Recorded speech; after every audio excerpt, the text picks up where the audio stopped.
mau datang dalam hadirat-Mu Bapa. Naikkan syukur yang terbaik dari hati kami. Terima kasih Tuhan.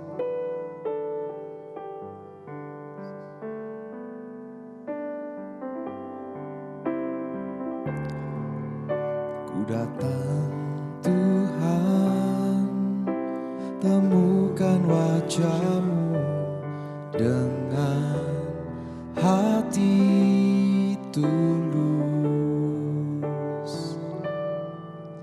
dengan rasa cinta kepadamu yang menarikku dekat padamu.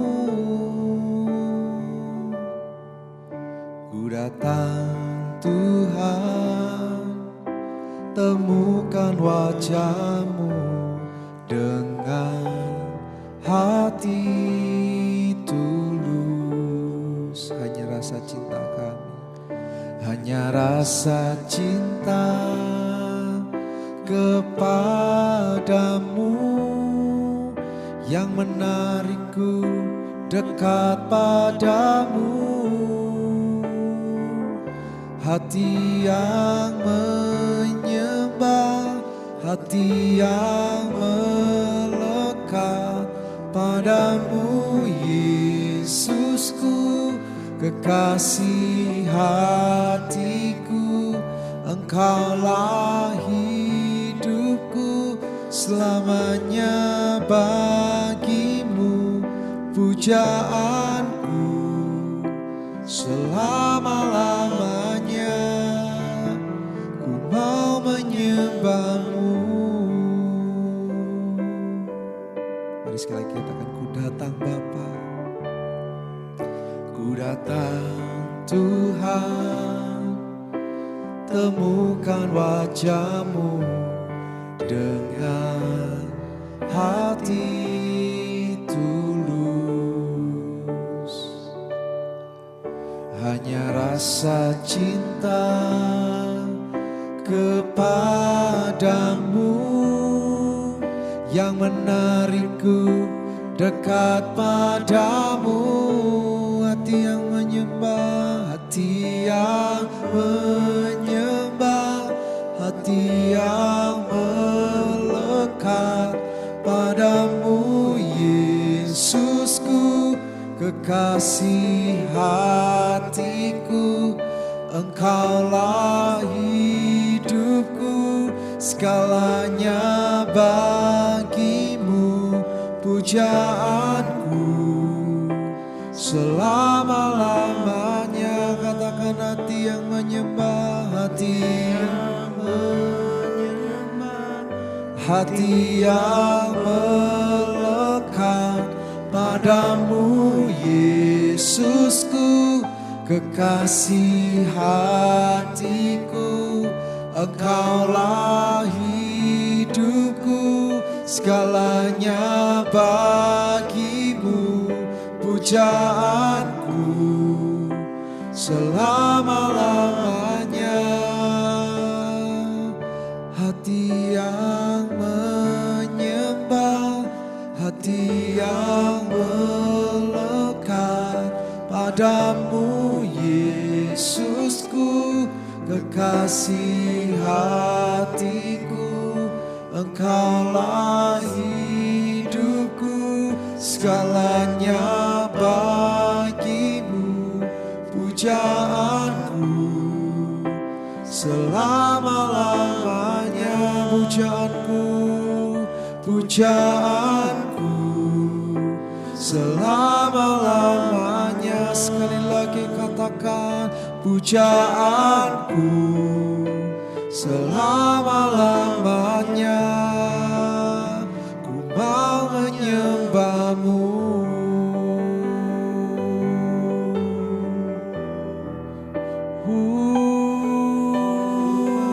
Kami datang di hadapan-Mu, sujud di kaki-Mu, menyembah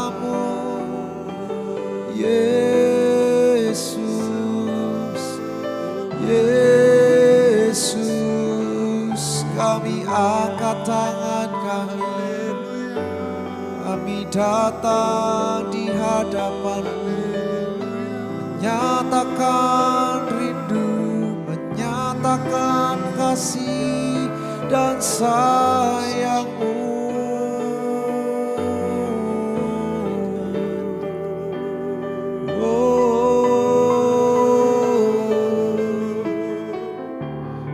Kami datang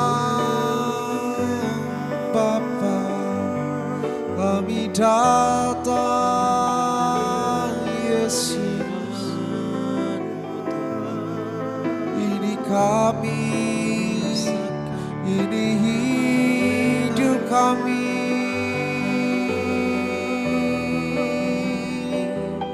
Hanya bagimu, hanya untukmu, Yesus, Yesus. Oh, syukur.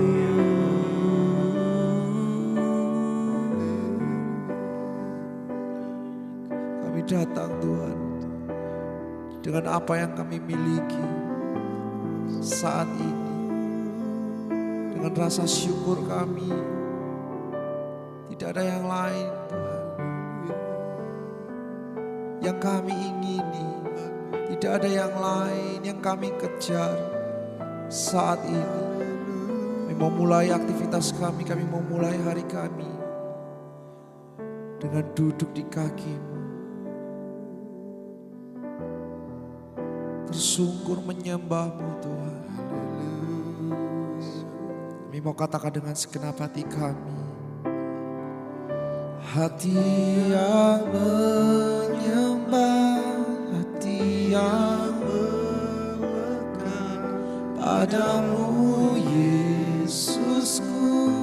Kasih hati, Kau hidup kami Tuhan, Kau segalanya bagi kami.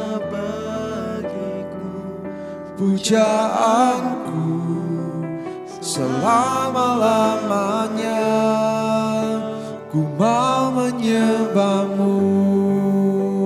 Mari kita angkat tangan kita tinggi-tinggi bersama, katakan, hati yang menyembah, hati yang melekat padamu Yesusku.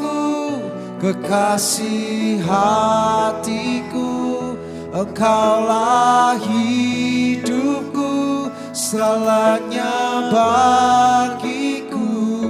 Pujaanku selama-lamanya. Hati yang menyembah, hati yang menyembah, hati yang melekat padamu Yesusku.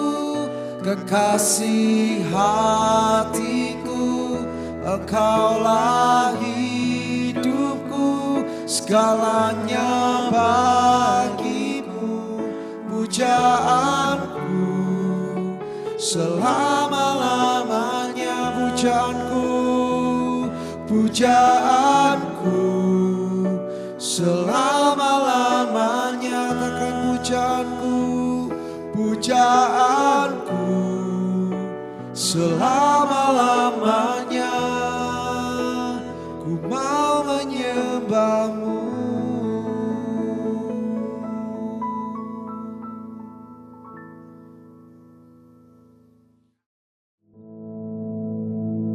Our Father, which art in heaven, hallowed be thy name.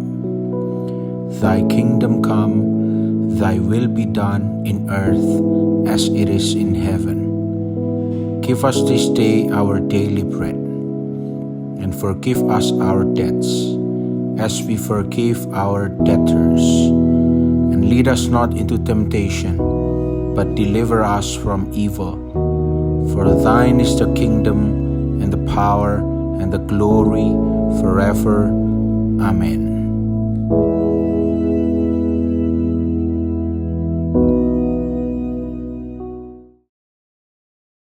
Haleluya, puji nama Tuhan, saudara sekalian. Mari pagi hari ini kita terus belajar dan mendalami supaya kita mengerti benar apa divine destiny untuk kita, sehingga kita bisa menggenapinya, fulfillingnya. Sebab Tuhan sudah membuat suatu plan atau destiny. Kita ini sudah dipredestin oleh Tuhan. Sudah direncanakan sebelumnya oleh Tuhan. Nah, kalau kita mau berjalan di jalur destiny Tuhan, maka hari depannya penuh harapan. Mengapa banyak kejadian di mana banyak orang mengalami kesulitan sampai akhirnya mereka mengatakan, aduh, nggak ada hari depan. Ya karena mereka sudah menyimpang dari jalur itu. Nah, bagaimana supaya kita berada di jalur itu? Ya kita harus mau nurut. Seperti saat yang lalu kita sudah belajar bagaimana umat Allah Israel dimerdekakan, tapi merdeka yang sejati itu adalah menghamba kepada Allah. Artinya tetap taat kepada Allah, tetap mau berjalan di jalur koridor divine destiny, tetap mengikuti rencana Allah dalam hidupnya, sehingga hari depannya penuh harapan. Nah, kali ini kita lihat apa yang terjadi dengan umat Allah setelah mereka dimerdekakan. Apakah mereka betul-betul mau menghamba kepada Allah? Artinya mereka mau berjalan di jalur divine destiny itu atau tidak? Kalau mereka mau berjalan di jalur divine destiny, rencana Allah itu, udah pasti happy ending. Akhirnya pasti adalah hari depan yang penuh harapan. Itu pasti. Karena rancangan Allah selalu adalah hari depan yang penuh harapan. Bukan malapetaka dan sebagainya.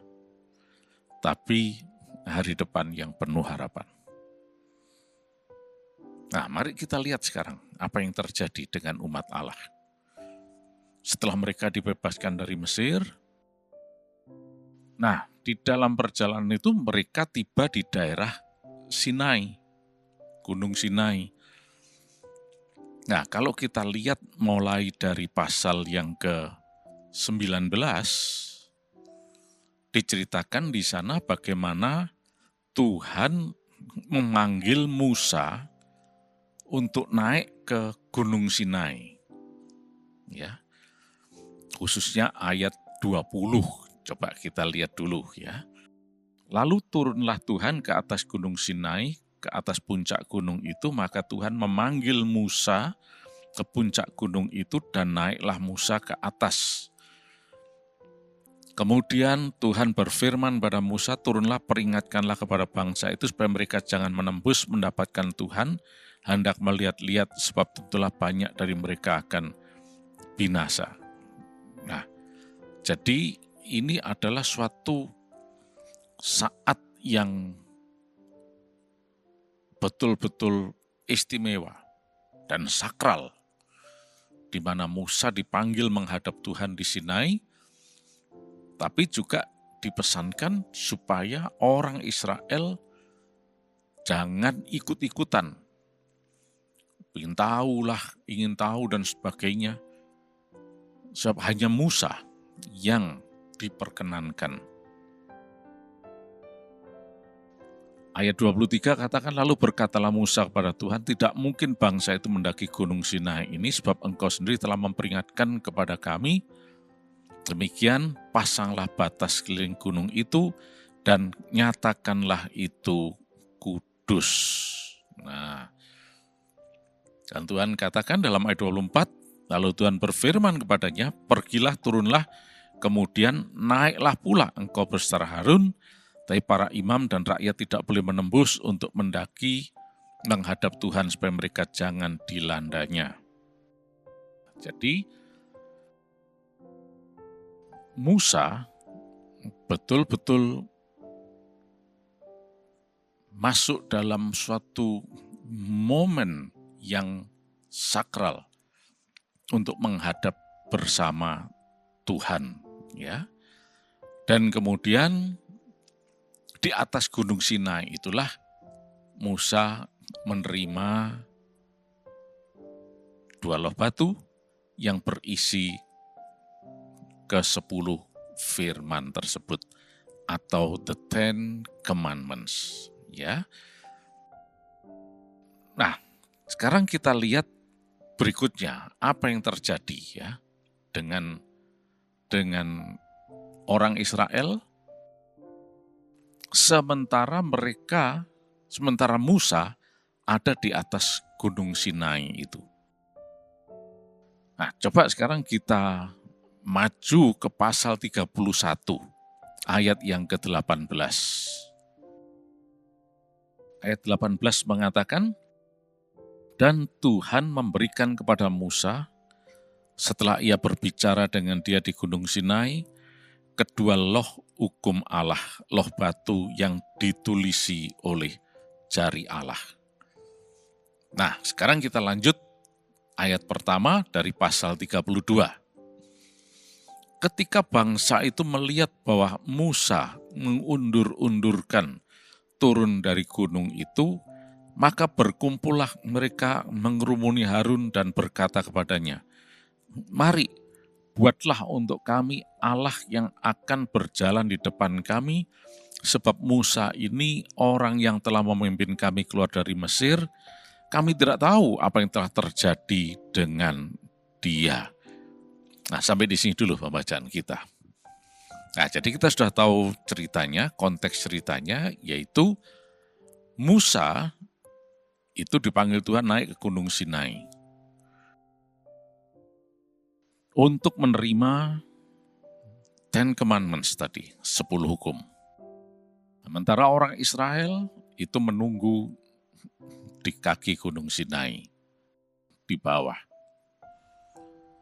Tetapi proses ini rupanya tidak memakan waktu sehari 2 hari, bahkan mencapai 40 harian.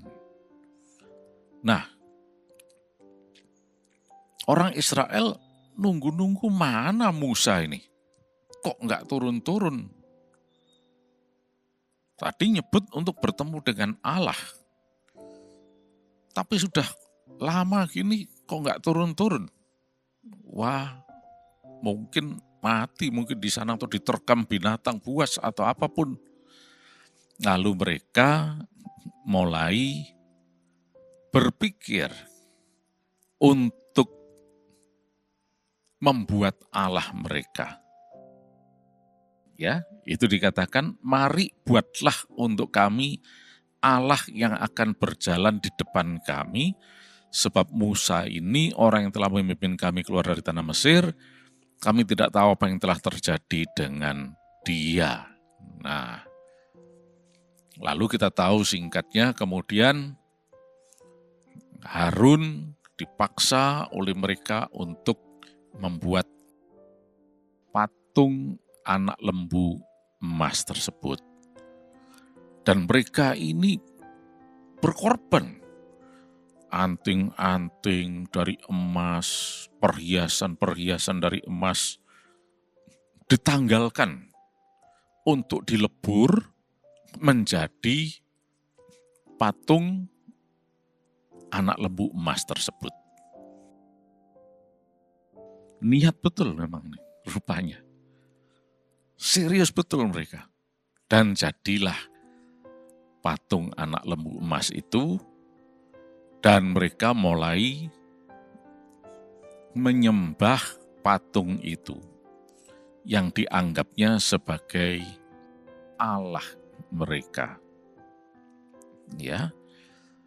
Nah, kita tidak bicarakan mengenai kenapa kok bentuknya lembu, anak lembu. Kok bukan yang lain dan seterusnya, ya. Kita tidak bicarakan itu, mungkin lain saat nanti.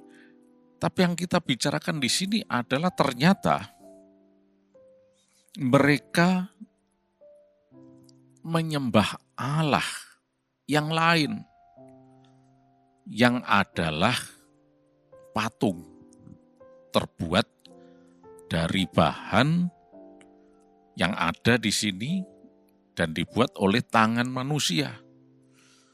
Padahal tadi di antara 10 hukum itu dicantumkan jangan membuat patung apapun, bahkan menyembah kepadanya. Nah, di dalam ayat yang ke-7,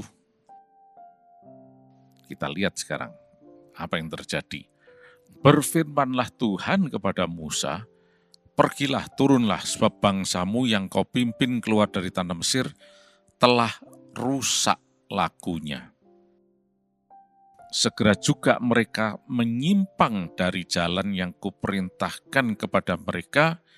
Mereka telah membuat anak lembu tuangan dan kepadanya mereka sujud menyembah dan mempersembahkan korban sambil berkata, Hai Israel, inilah Allahmu yang telah menuntun engkau keluar dari tanah Mesir. Nah, ya. Tuhan katakan rusak lakunya.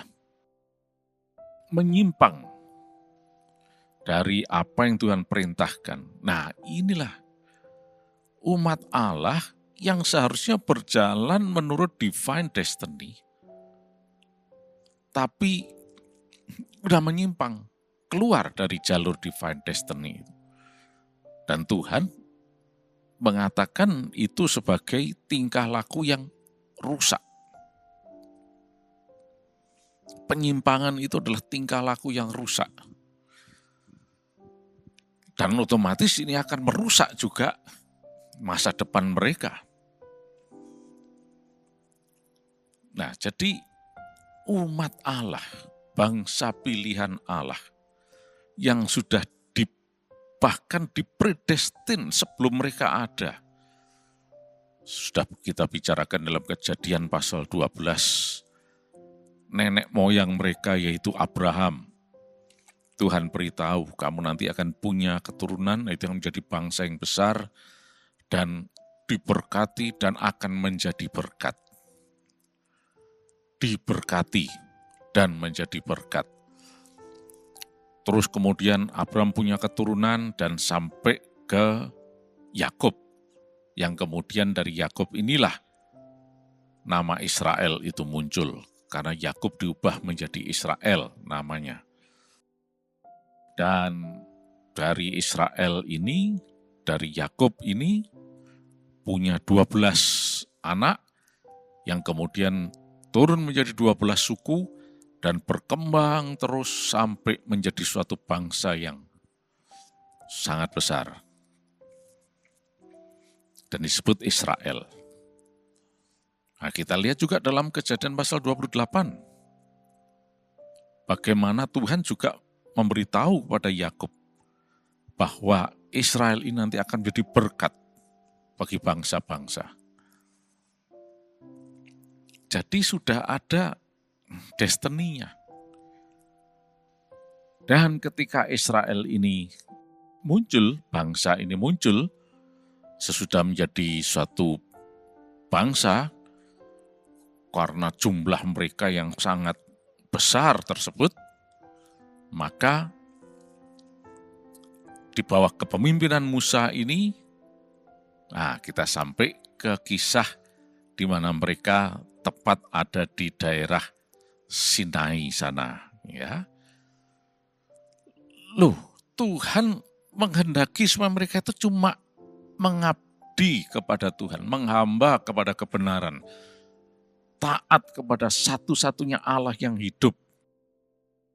Loh, malah menyembah patung mereka. Nah, di sini kita lihat bagaimana umat Israel sudah keluar dari jalur divine destiny. Nah, kondisi seperti ini akan membuat masa depan mereka berantakan. Dan Tuhan betul-betul marah dalam hal ini. Mengapa hal ini bisa terjadi? Ya. kita lihat bahwa umat Allah ini pakai maunya sendiri, pakai pikirannya sendiri, pakai perasaannya sendiri. Mereka mikir, kok Musa nggak turun-turun nih? Perasaannya mengatakan, sudah lama ini, kok nggak muncul-muncul Musa dari puncak Gunung Sinai. Ada apa ini? Nah, mereka mulai memutuskan. Oh, berarti Musa sudah tamat ini. Nah, kita harus bikin Allah loh, untuk menyatakan Allah ini. Padahal Musa sedang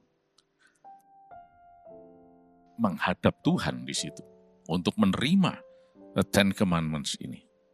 Nah, di sini kita lihat bahwa umat Allah ini umat yang gak sabaran. Memang untuk berjalan menurut divine destiny, di jalur divine destiny tersebut, mau gak mau kita harus mau patient, mau menunggu waktu Tuhan, mau menunggu perintah Tuhan. Karena memang kita menghamba kepada Tuhan kok. Abdi, hambanya Tuhan, abdinya Tuhan. Ya nunggu perintahnya Tuhan. Tuhan suruh A, ya baru lakukan A. Kalau Tuhan belum menyuruh melakukan A, ya jangan melakukan B. Itu yang Tuhan mau. Oleh karena itu mari saat ini kita belajar untuk selalu mau menantikan waktu Tuhan. Menantikan perintah dari Sang Tuan ini. Umat Israel menunggu, ya memang tidak enak menunggu. Tetapi timing itu bukan kita yang punya wewenang. Tuhan yang punya wewenang. Nah, untuk itu mari saat ini kita belajar untuk mau menantikan waktunya Tuhan. Tidak boleh asal-asalan. Ya. Akibat dari ketidaksabaran ini fatal sekali. Sampai Tuhan katakan rusak lakunya gara-gara tidak mau sabar menunggu waktu Tuhan. Ya. Nah, inilah yang terjadi dengan umat Allah. Sayang sekali. Sudah ada jalur destiny, divine destiny, tapi mereka keluar dan menyimpang dari jalur divine destiny tersebut. Karena tidak sabaran. Pakai maunya sendiri. Pikirannya sendiri, perasaannya sendiri. Padahal kenyataannya Musa masih ada di Gunung Sinai tersebut. Nah, oleh karena itu mari saat ini kita harus setia menantikan janji Tuhan, setia menantikan instruksi dari Tuhan. Wah, kalau gitu kan kita ndak melangkah-melangkah ini. Kita kan harus melangkah dengan iman. Nah, iman itu apa? Ya. Iman itu bukan presumption. Hati-hati. Kadang-kadang orang mengatakan iman, tapi ternyata itu presumption. Presumption itu adalah ya mungkin sulit untuk diterjemahkan, semacam ya praduga lah, semacam itu kira-kira.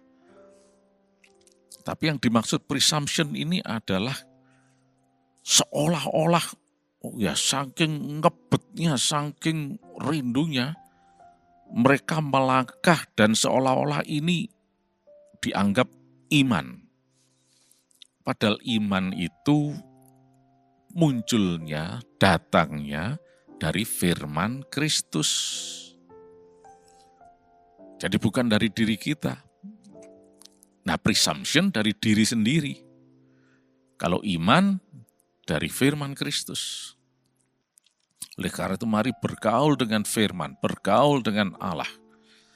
Maka kita akan semakin mengerti waktu Tuhan, kemauan Tuhan yang membawa kepada hari depan yang penuh harapan. Puji nama Tuhan, saudara sekalian. Mari kita menjadi orang-orang yang fulfilling divine destiny. Haleluya, terima kasih Tuhan. Sepanjang hari ini kami sehat, kami diberkati berkelimpahan. Nama Yesus dipermuliakan dan kami tetap berjalan dalam jalur atau koridor divine destiny. Terima kasih Tuhan, dan hari depan kami penuh harapan. Berkat-Mu dilimpahkan, kami terima dalam nama Yesus. Kami berkemenangan, kami berhasil, kami sehat. Dalam kuasa perlindungan Tuhan Yesus Kristus, Roh Kudus menuntun kami. Dalam nama Yesus Kristus,